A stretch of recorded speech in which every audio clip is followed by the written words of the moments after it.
hoy vamos a hablar de la clase número 12, que es la que corresponde, empezaríamos el tema 4. Antes de meternos de lleno con el tema 4, vamos a hablar de los aspectos comunes para todas las máquinas eléctricas, para no tener que repetir estos conceptos en cada vez. Nosotros, recordando lo que habíamos hablado al principio de la materia, tenemos que las máquinas eléctricas las máquinas eléctricas son máquinas rotativas, no estamos incluyendo los transformadores, que tenemos dos grandes conjuntos, la máquina de corriente continua y la máquina de corriente alterna. La máquina de corriente continua con sus variantes es una sola, las máquinas de corriente alterna son sincrónicas y asincrónicas, y eso nos meteremos en los siguientes temas. Por ahora en el clase siguiente vamos a trabajar la máquina de corriente continua. De acuerdo al libro de texto recomendado, la máquina de corriente continua son dos modelos que existen, que son dependiendo de la excitación, son estos dos, y después estos se los dejo allí para que vean todos los tipos de máquinas que podemos tener.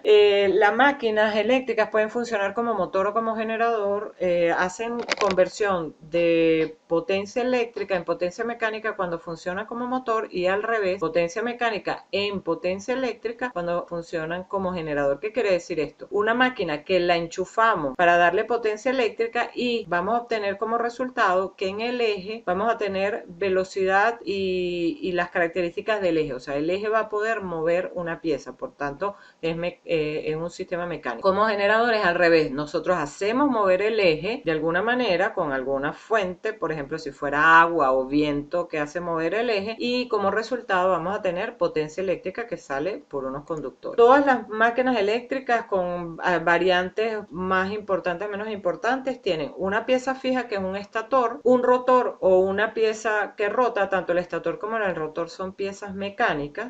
Los arrollados, que pueden haber un arrollado en el rotor, un arrollado en el estator, otras veces hay un imán permanente, un eje mecánico al que está acoplado el rotor. El rotor tiene un eje que se acopla después a la carga que quiero mover, una carcasa que envuelve todas esas piezas, una bornera externa, y entre el estator y el rotor obviamente tiene que haber un entrehierro para varias razones. Una es porque en ese entrehierro es donde se forma el campo magnético y todo el proceso que hace que la máquina se mueva, y ese entrehierro permite que el rotor rote teniendo por una pieza fija, porque si no el rotor no podría dar vueltas dentro de una pieza que estuviera soldado. Los circuitos eléctricos que tienen van a estar acoplados magnéticamente, se van a crear todas las máquinas eléctricas, a diferencia de los transformadores, tienen dos campos magnéticos que están compitiendo.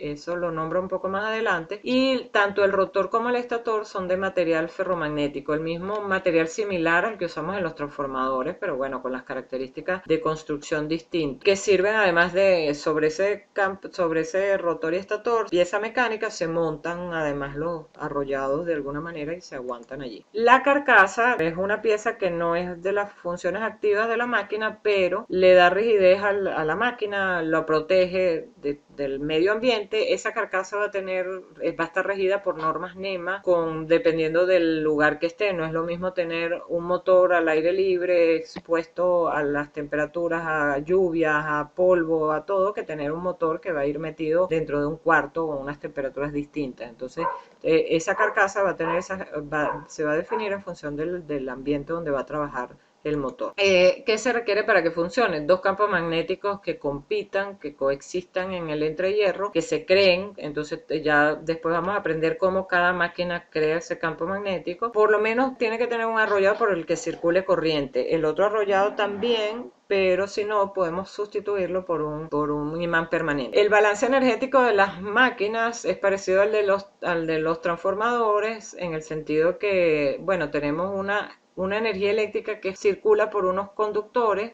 hay unas pérdidas por efecto Joule, por causa de la corriente que circula por los conductores. Después tenemos campos magnéticos, entonces hay pérdidas asociadas al campo magnético similares a las del transformador, y después estamos añadiendo este cuadrito que es la energía mecánica, y aquí aparecen todas las pérdidas por efectos mecánicos cuando hacemos el balance energético. Y después la energía térmica son pérdidas en los conductores, histéresis, corrientes de Foucault y roces mecánicos. Nosotros no nos vamos a meter en el detalle con esto, las máquinas eléctricas no son tan eficientes como los transformadores, van a tener sus características cada una de ellas y eso es lo que vamos a estudiar en las próximas clases. ¿Qué vamos a ver en la próxima clase? Nos vamos a meter con la máquina de corriente continua, a empezar a trabajar el funcionamiento, todas las características, todas las cosas propias de la máquina de corriente continua. Ya saben que el lunes y miércoles de 2 a 3 estamos siempre en la hora de consulta. Gracias.